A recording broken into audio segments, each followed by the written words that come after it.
Boring jobs are the same the world over. Doing exactly the same thing day after day after day can destroy you.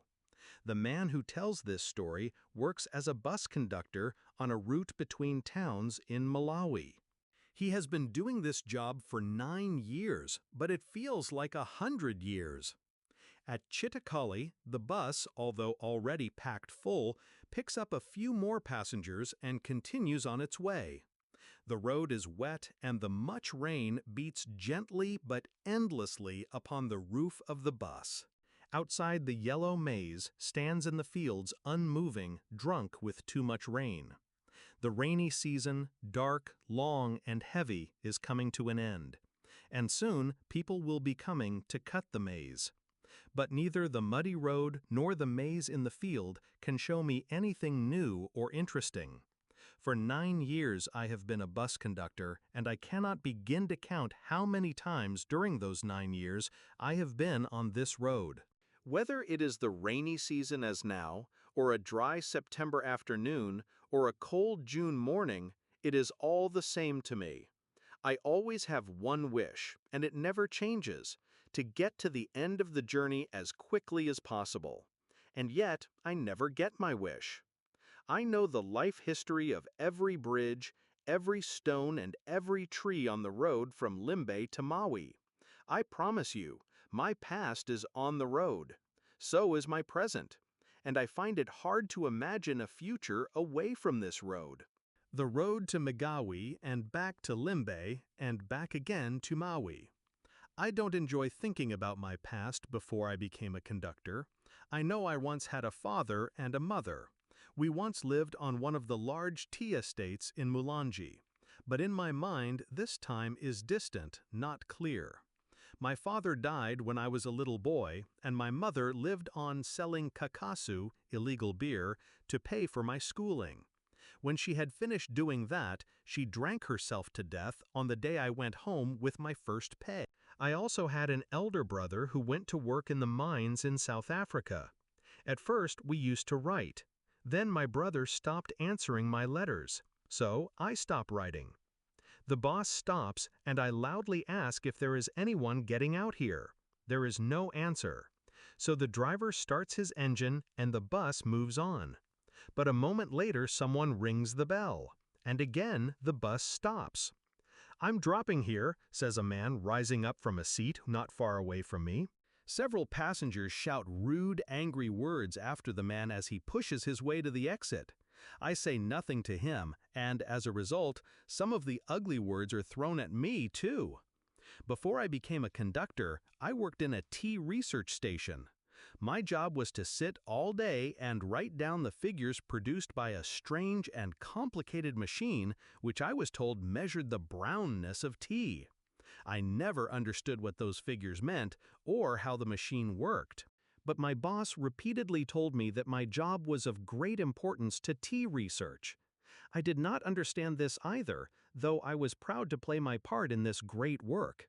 However, I quickly grew tired of sitting in the same place and writing down the same figures day after day, and I left the job after only a year. "I want an interesting job," I told my friends as I left. "I'm going to be a conductor. There is variety there. Different people, different places every day." The bell once again rings and the bus stops for some passengers to get off. "I have a bicycle on the roof," says one man. "And I have a bag of maize," says another. I'm sure I know the reason why I am growing so thin. My ears have grown tired of hearing such things. I have heard them hundreds, no thousands of times. Maybe one day the passengers will be kind enough not to say them. The bus has reached the worst part of the road and is moving at walking speed. The driver swings it from one side of the road to the other as he tries to keep to the less muddy parts. Many a time the wheels go deep into the mud, and all the passengers have to help in pushing the bus out. I wonder what time we'll get to Magawi, I say aloud without meaning to. The driver, hearing me, looks at his watch ashamed. "By 5 we should be there," he says. The driver is a very old man, has been a driver for over 30 years and should not still be working.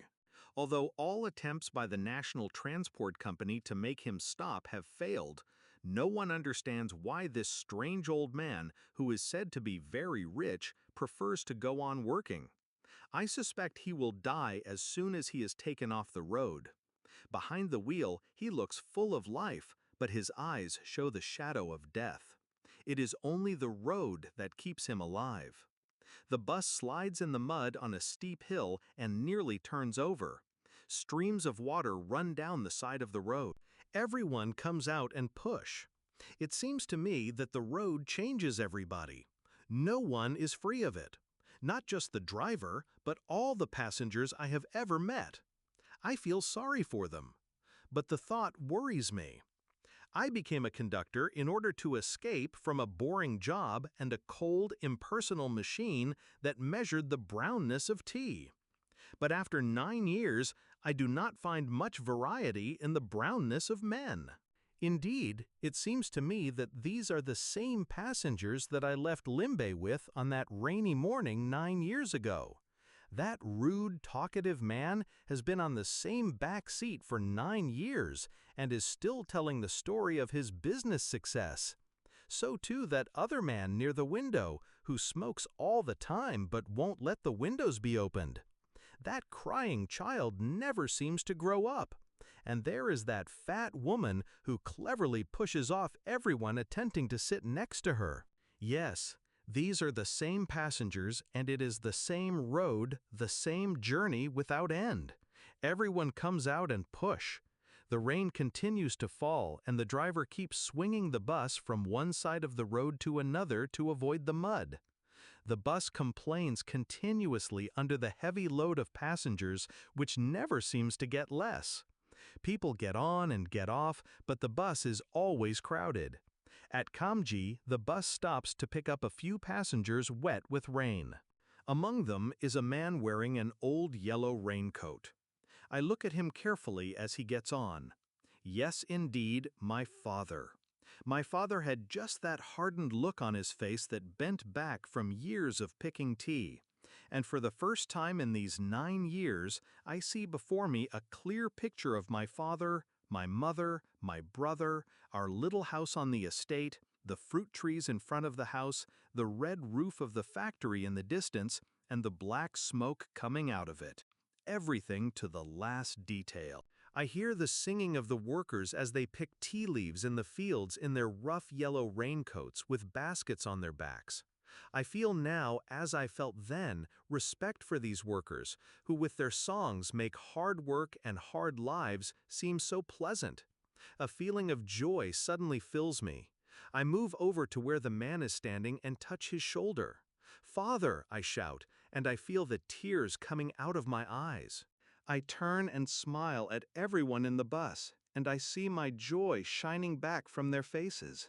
Oh, what a beautiful world! The sound of the rain on the roof and the complaining engine have become sounds of joy. The old man at the wheel has become happiness itself. The voices of the passengers and the crying of the child fill me with a wonderful feeling. Father so. My father and mother have never died after all. My brother has never had to go to South Africa, and I myself have never had to write down figures from a machine that measures the brownness of tea. But suddenly the bus comes to a violent stop and all the standing passengers fall over one another. I try to stay on my feet by holding on to the man I had called my father, but he is already falling and he pulls me down with him. Everything in my dream disappears. I seem to be coming back from the dead as I and the man I had called my father help each other to our feet. Everyone gets out and push. The bus has once again got trapped in the mud. The 2 front wheels are in so deep that it is going to take hours before we can continue. By 7, we should be at Migawi, says the driver, when we have finally succeeded in pulling the bus out. Once those words used to calm me down, but now as I hear them, I feel cold all over.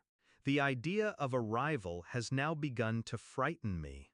I say nothing and instead look at the maze in the fields outside.